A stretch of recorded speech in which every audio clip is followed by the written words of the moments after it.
Hello everyone, welcome to our channel Sahasra Trading Community. Guys, today Nifty, Bank Nifty, Sensex market performance అలా చేసింది. దీన్ని బట్టి రేపటి market ఏ విధంగా బిహేవ్ చేయొచ్చో డీటెయిల్ గా డిస్కస్ చేసుకుందాం. ఫస్ట్ ఆఫ్ ఆల్ నిఫ్టీకి వద్దామండి. నిఫ్టీని మనం ఎస్టర్డే ప్లాన్ చేసుకున్న వ్యూ ఏంటి? ఎంటైర్ గా మార్కెట్ అనేది day high to day low range లోనే మార్కెట్ తిరగచ్చని ఎక్స్పెక్ట్ చేస్తున్నాం. 1 అవర్ టైం ఫ్రేమ్ కి అయితే మూవ్ చేసిన ఎగ్జాక్ట్ గా మనం ఏదైతే సపోర్ట్ లెవెల్ నోట్ చేసుకున్నామో 25,860 ఏ లెవెల్ దగ్గర అయితే నోట్ చేసుకున్నాం, మార్కెట్ ఆ లెవెల్ దగ్గర ఓపెనింగ్ ఇచ్చి కంటిన్యూగా సెల్ ఆఫ్ అయితే జరిగింది. మనం డౌన్ సైడ్ ప్లాన్ చేసుకోవాలంటే మినిమం టు మినిమం ఈ సపోర్ట్ లెవెల్ దగ్గర 1 hour to 1.5 hour consolidation down side break చేస్తే తప్ప నేను మార్కెట్ లో డౌన్ సైడ్ చూడని క్లియర్ గా డిస్కస్ చేసుకున్నాం. కానీ మార్కెట్ ఓపెనింగ్ అనేది 25,860 లెవెల్ దగ్గర ఓపెనింగ్ ఇచ్చి కంటిన్యూగా సెల్ ఆఫ్ అయితే జరిగింది. నేను అనుకున్న వ్యూ ప్రకారం మార్కెట్ అయితే బిహేవ్ చేయలేదు. మార్కెట్ అయితే ఫాల్ అయిన కానీ నేను అనుకున్న వ్యూ ప్రకారం మార్కెట్ కన్సాలిడేషన్ ఇచ్చి డౌన్ సైడ్ అయితే బ్రేక్ చేయలేదు. ఎగ్జాక్ట్ మనం నెక్స్ట్ లెవెల్ నోట్ చేసుకునేది ఏంటి? 25,700 లెవెల్ దగ్గర అయితే మళ్ళీ మార్కెట్ రివర్స్ అయింది. మీరు అక్కడ లాజిక్ అర్థం చేసుకున్నట్టే మినిమం టు మినిమం నిఫ్టీ అనేది minimum to minimum per day 200 to 250 points momentum జరుగుతుంది ఆన్ అండ్ యావరేజ్ గా. సో మార్కెట్ ఫస్ట్ 1 అవర్ లోనే గ్యాప్ డౌన్ ఓపెనింగ్ ఇచ్చింది, కంటిన్యూగా సెల్ ఆఫ్ జరిగింది. మార్కెట్ ఎక్కడ దాకా ఫాల్ అయింది? 25,700 లెవెల్ దాకా ఫాల్ అయింది. అంటే మార్కెట్ లో పర్ డే ఎంత మొమెంటం జరగాలో అంత మొమెంటం జరిగింది. దట్టు డౌన్ సైడ్ జరిగింది కాబట్టి మార్కెట్ ఫర్దర్ గా ఫాల్ అయ్యే ఛాన్సెస్ తక్కువ ఉన్నాయి. దట్టు మార్కెట్ ఒక సపోర్ట్ లెవెల్ కి వచ్చింది కాబట్టి ఇక్కడ నుంచే బౌన్స్ బ్యాక్ అయింది. ఇన్ కేస్ ఇక్కడ కూడా నేను మార్కెట్ లో డౌన్ సైడ్ చూడాలంటే మళ్ళీ సేమ్ లాజిక్ 25,700 లెవెల్ దగ్గర మళ్ళీ కన్సాలిడేషన్ డౌన్ సైడ్ బ్రేక్ చేస్తే ఈ ఫాల్ నేను విట్నెస్ చేసేవాడిని. కాకపోతే మార్కెట్ ఎంత ఫాల్ అవ్వాలో ఫస్ట్ 1 అవర్ లోనే ఫాల్ అయింది కాబట్టి మార్కెట్ రికవరీ ఇచ్చింది. మార్కెట్ క్లోజింగ్ అనేది 25,830 లెవెల్ దగ్గర అయితే క్లోజింగ్ ఇచ్చింది. దీనిని బట్టి మీకు 1 డే టైం ఫ్రేమ్ లో ఒక రివర్సల్ వ్యూ అయితే మార్కెట్ కనపడుతుంది. 1 డే టైం ఫ్రేమ్ లో కన్సిడర్ చేసుకుంటే ఒక స్ట్రాంగ్ సపోర్ట్ లెవెల్ దగ్గర అయితే మంచి డోజీ క్యాండిల్ అయితే ఫామ్ అయిందండి. సో 1 డే టైం ఫ్రేమ్ లో కన్సిడర్ చేసుకుంటే నిఫ్టీ 50 లో మీకు ఒక మంచి డోజీ క్యాండిల్ అయితే ఫామ్ అయిందండి. సో దీనిని బట్టి రేపటి మన ప్లాన్ ఆఫ్ యాక్షన్ అయితే డీటెయిల్ గా డిస్కస్ చేసుకున్నాం. ఫస్ట్ ఆఫ్ ఆల్ రేపు మార్కెట్ నేను అవాయిడ్ చేయమని చెప్తానండి. బికాస్ ఆఫ్ థర్స్డే 12:30 AM కి అయితే ఫెడ్ మీటింగ్ యొక్క అవుట్కమ్ రాబోతుంది కాబట్టి దానికోసం మార్కెట్ లిటరల్లీ వెయిట్ చేసి అనిపిస్తుంది. నథింగ్ బట్ మార్కెట్ అనేది కన్సాలిడేషన్ లోకి వెళ్ళొచ్చని ఎక్స్పెక్ట్ చేస్తాను. ఇన్ కేస్ మార్కెట్ మనకు బుల్లిష్ షర్ట్ చూడాలంటే ఏ లెవెల్ దగ్గర ప్లాన్ చేసుకోవాలి, బ్యారిష్ షర్ట్ చూడాలంటే ఏ లెవెల్ దగ్గర ప్లాన్ చేసుకోవాలి డీటెయిల్ గా డిస్కస్ చేసుకున్నాం. ఫస్ట్ ఆఫ్ ఆల్ మార్కెట్ మనకు ఓపెనింగ్ అనేది వెరీ వెరీ ఇంపార్టెంట్ అండి. ఈ రోజు నైట్ మీరు యూఎస్ మార్కెట్ ని ట్రాక్ చేయండి. ఇన్ కేస్ యూఎస్ మార్కెట్స్ కానీ పాజిటివ్ గా క్లోజింగ్ ఇస్తే మన మార్కెట్స్ కొద్దిగా గ్యాప్ అప్ అయ్యే ఛాన్సెస్ కూడా ఉన్నాయి. సో దీనిని బట్టి మనం ఏ లెవెల్ దగ్గర పాజిటివ్ సైడ్ ప్లాన్ చేసుకోవాలి, ఏ లెవెల్ దగ్గర నెగిటివ్ సైడ్ ప్లాన్ చేసుకోవాలి డీటెయిల్ గా డిస్కస్ చేసుకున్నాం. 1 అవర్ టైం ఫ్రేమ్ లోకి వెళ్దాం.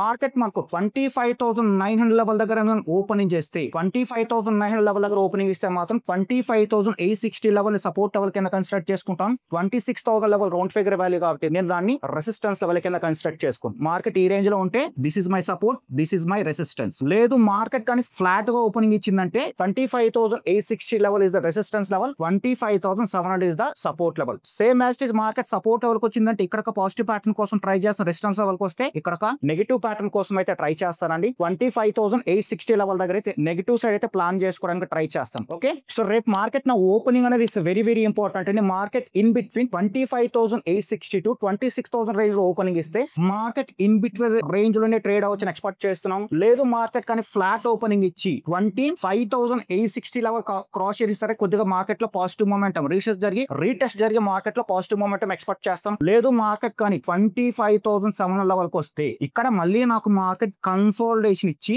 డౌన్ సైడ్ బ్రేక్ చేస్తే మాత్రం మార్కెట్ లో ఖచ్చితంగా ఫాలో అయ్యే పాసిబిలిటీస్ ఉంటాయి. నెక్స్ట్ సపోర్ట్ లెవెల్ కింద 25,500 లెవెల్ అయితే మీరు కన్సిడర్ చేసుకోవచ్చు. That is round figure value కాబట్టి నెక్స్ట్ సపోర్ట్ లెవెల్ కింద 25,500 లెవెల్ అయితే కన్సిడర్ చేసుకుంటారు. సో ఎందుకు ఇంత స్ట్రాంగ్ గా బిలీవ్ చేస్తున్నానంటే మీరు 1 డే టైం ఫ్రేమ్ లో ఖచ్చితంగా కన్సిడర్ చేసుకున్నారంటే మార్కెట్ మల్టిపుల్ టైమ్స్ 25,700 లెవెల్ ఇక్కడ మీరు ప్రైస్ యాక్షన్ అర్థం చేసుకున్నట్టే మార్కెట్ ఫాల్ అయింది, రీటెస్ట్ జరిగింది, మళ్ళీ రైజ్ అయింది, ఇదే లెవెల్ దగ్గర నుంచి మళ్ళీ మార్కెట్ బౌన్స్ బ్యాక్ అయింది. టుడే మార్కెట్ ఇదే లెవెల్ కి వచ్చింది అంటే 25,700 లెవెల్ అనేది మల్టిపుల్ టైమ్స్ సపోర్ట్ లెవెల్ కింద యాక్ట్ చేసింది. ఎప్పుడైతే మార్కెట్ స్ట్రాంగ్ గా దీని బిలో రెడ్ క్యాండిల్ తో క్లోజింగ్ వెళ్తుందో ఫర్దర్ గా మార్కెట్ నేను వీక్నెస్ అవుతుందని ఫిక్స్ అవుతాను. అక్కడే మాత్రం మార్కెట్ సెల్ సెట్ చూసుకోవడానికి ఇంట్రెస్ట్ చూపిస్తాను. కానీ రేపటి మార్కెట్ నాకు అంత సెల్ ఆఫ్ జరగకపోవచ్చు అని ఎక్స్పెక్ట్ చేస్తున్నాను కాబట్టి మార్కెట్ 25,700 to 26,000 రేంజ్ లో ట్రేడ్ అవ్వచ్చు అని నాకు ఎక్స్పెక్టేషన్స్. సో దీనిని బట్టి రేపు మార్కెట్ లో లెవెల్ బేస్డ్ ట్రేడ్ చేసుకోవడానికి అయితే ఇంట్రెస్ట్ చూపిస్తాను. So first priority goes to the 26,000 to 25,860 level ని ఫస్ట్ ప్రియారిటీ కింద తీసుకుంటాను. Second priority goes to the 25,860 to 25,700 level కింద అయితే నేను కన్సిడర్ చేసుకుంటాను. Okay, this is about Nifty. Let's go to the bank Nifty analysis కి వెళ్దామండి. బ్యాంక్ నిఫ్టీ అనాలిసిస్ లో మనం క్లియర్ గా డిస్కస్ చేసుకున్న పాయింట్ ఏంటి, మార్కెట్ 59,000 లెవెల్ స్ట్రాంగ్ గా బ్రేక్అవుట్ 1 అవర్ క్యాండిల్ తో కనుక క్లోజింగ్ ఇవ్వగలిగితే మార్కెట్ ఫాలో అవుతుందని ఎక్స్పెక్ట్ చేస్తున్నాం. మార్కెట్ బ్రేక్అవుట్ అనేది బ్యాంక్ నిఫ్టీలో ఎస్టర్డే మనం బ్రేక్అవుట్ అని చాలా స్ట్రాంగ్ క్యాండిల్ తో బ్రేక్అవుట్ చేస్తే మాత్రం మార్కెట్ అప్ టు 58,600 వరకు వస్తుందని ఎక్స్పెక్ట్ చేసుకున్నాం. కానీ బ్రేక్ అయింది, కానీ మార్కెట్ స్ట్రాంగ్ రెడ్ క్యాండిల్ తో బ్రేక్అవుట్ చేయలేదు. ఈ లెవెల్ దగ్గరే మార్కెట్ కన్సాలిడేషన్ ఇచ్చి మళ్ళీ మార్కెట్ 59,200 లెవెల్ దగ్గర అయితే క్లోజింగ్ ఇచ్చింది. మాకు ఇక్కడ బ్రేక్ చేసింది కానీ స్ట్రాంగ్ రెడ్ క్యాండిల్ తో అయితే బ్రేక్ చేయలేదండి. నాకు ఇక్కడ కన్ఫర్మేషన్ అయితే దొరకలేదు కాబట్టి మార్కెట్ లో ట్రేడ్ చేసుకోవడానికి అయితే మార్కెట్ లో ఇంట్రెస్ట్ చూపించలేదు. సో యాజ్ ఆఫ్ నౌ మీరు కన్సిడర్ చేసుకుంటే 1 డే టైం ఫ్రేమ్ లో మంచి రికవరీ క్యాండిల్ అయితే ఫామ్ అయిందండి. Same as it is Nifty ఏ విధంగా అనాలిసిస్ చేస్తామో బ్యాంక్ నిఫ్టీ కూడా సేమ్ లాజిక్ అండి. దీని బిలో స్ట్రాంగ్ రెడ్ క్యాండిల్ తో బ్రేక్అవుట్ చేస్తే తప్ప మార్కెట్ ఫాలో అవుతుందని ఎక్స్పెక్ట్ చేయను. Up to next support level కింద 58,600 లెవెల్, మార్కెట్ 59,200 లెవెల్ దగ్గర క్లోజింగ్ ఇచ్చింది కాబట్టి 59,000 లెవెల్ నే ఒక సపోర్ట్ లెవెల్ కింద కన్సిడర్ చేసుకోండి. నెక్స్ట్ 59,600 లెవెల్ కూడా ఒక రెసిస్టెన్స్ లెవెల్ కింద కన్సిడర్ చేసుకోవచ్చు. ఓకే, సో రేపు కంప్లీట్ గా మార్కెట్ లో హ్యూజ్ మొమెంటం అయితే నేను ప్లాన్ చేసుకోవట్లేదండి. ఖచ్చితంగా మార్కెట్ కన్సాలిడేషన్ లో ఉంటుందని ఎక్స్పెక్ట్ చేస్తున్నాను. అలాంటప్పుడు నేను పొజిషన్ సైజ్ తగ్గించుకొని ప్లాన్ చేసుకోవడానికి అయితే ట్రై చేస్తాను. First priority goes to 59,000 to 59,600. Second priority goes to 58,600 to 59,000 range లో ప్లాన్ చేసుకోవడానికి అయితే ట్రై చేస్తాను.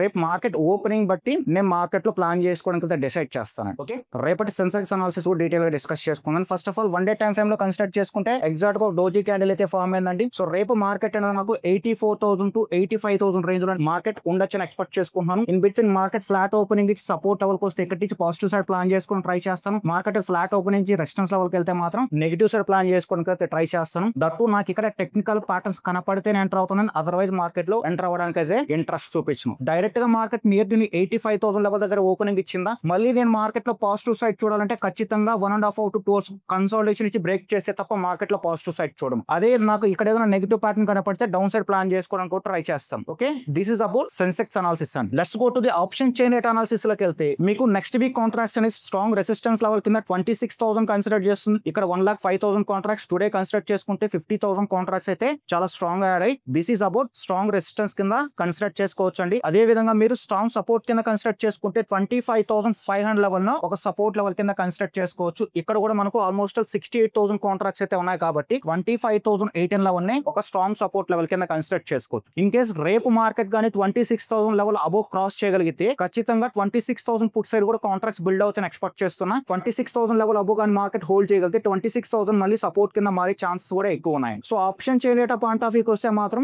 నెక్స్ట్ వీక్ కాంట్రాక్ట్స్ అనేవి నాకు 26,000 లెవెల్ అయితే స్ట్రాంగ్ ఓపెన్ ఇంట్రెస్ట్ అనేది కాల్ సైడ్ 26,000 నేను రెసిస్టెన్స్ లెవెల్ కింద కన్సిడర్ చేసుకుంటాను. అదే విధంగా సపోర్ట్ లెవెల్ కింద కన్సిడర్ చేసుకుంటే 25,500 లెవెల్ దగ్గర వెరీ స్ట్రాంగ్ సపోర్ట్స్ ఉంది. ఆ లెవెల్ ని ఈ వీక్ స్ట్రాంగ్ సపోర్ట్ కింద అయితే కన్సిడర్ చేసుకుంటాను. ఇన్ కేస్ మార్కెట్ రేపు కానీ 26,000 లెవెల్ అబోవ్ మార్కెట్ క్లోజింగ్ ఇవ్వగలిగితే కాల్ సైడ్ ఎగ్జిట్ అయ్యి 26,000 లెవెల్ దగ్గర పుట్ సైడ్ అయితే కాంట్రాక్ట్స్ బిల్డ్ చేసే ఛాన్సెస్ కూడా ఉన్నాయి. సో దీన్ని మీరు క్లియర్ గా అబ్జర్వ్ చేసుకోవడానికి అయితే ట్రై చేయండి. మీకు ఎప్పుడు కూడా ఆప్షన్ చేసేటప్పుడు చిన్న లాజిక్ గుర్తు పెట్టుకోండి. మీకు ప్రైస్ యాక్షన్ ప్లస్ ఆప్షన్ చేయనట వన్ డైరెక్షన్ లో కనపడితే మీరు ప్లాన్ చేసుకోవడానికి ట్రై చేయండి. మీరు ఆప్షన్స్ చేస్తున్నట్టు ఓన్లీ చార్ట్ చూస్తే ఓన్లీ చార్ట్ అబ్జర్వ్ చేస్తే మాత్రం కుదరదంటే ఖచ్చితంగా మీరు ఆప్షన్ చేంజ్ డేటా కూడా ట్రాక్ చేయాల్సి ఉంటుంది. రెండు వన్ డైరెక్షన్ లో కనపడితేనే ట్రేడ్ చేసుకోవడానికి ఇంట్రెస్ట్ చూపించండి, లేకపోతే మీరు రేపు ట్రేడ్ ని అవాయిడ్ చేయండి. So that's it for now guys. Thank you very much.